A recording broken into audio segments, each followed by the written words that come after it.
look guys, nandito tayo sa Makinasal. Grabe, super dami ng tao guys. Ay nakikita tayo. Dami-dami ng customer. Ayan, punong-puno guys. Alam niyo ba guys kung bakit ang daming kumakain dito? Ayan, kasi po, dito po ay under rice. Under rice siya guys. Ayan. Talaga namang, ano yun ano guys, tawag nito sa kanin. Kaya naman ang dami-daming kumakain dito.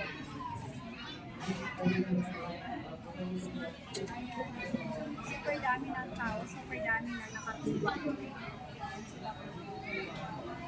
Ayan na diba? Ako naman guys, naghintay pa ako ng aking order. Medyo matagal pa. Medyo matagal din pa guys kasi kakarating ko lang. Look, ayan ang dami-dami. Ang dami-dami kumakain. Punong-puno yung Mag-Inasal guys. Ayan, one of the favorite favorite fast food na pinakainan ng mga Pinoy. Ang Mag-Inasal kasi napakasarap din ang chicken nito guys. Chicken inasal. Inihaw na chicken. Ayan. And then meron silang halo-halo guys. Halo-halo nilang masarap. Ayan, diba? Ayan pa.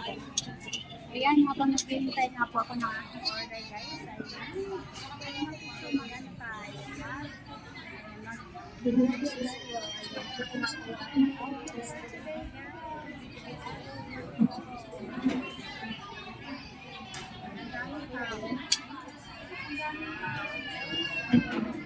Super dami ng tao.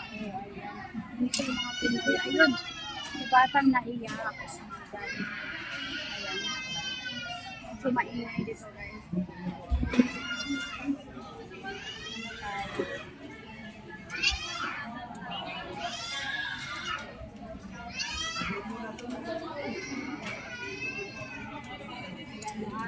Akong katabi guys. Katabing say hi! Katabi namin guys.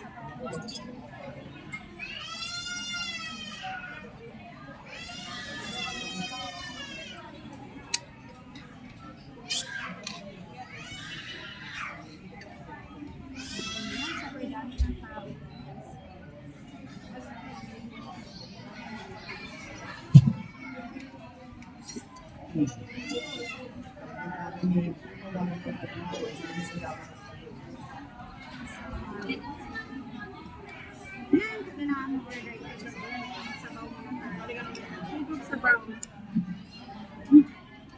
Asin.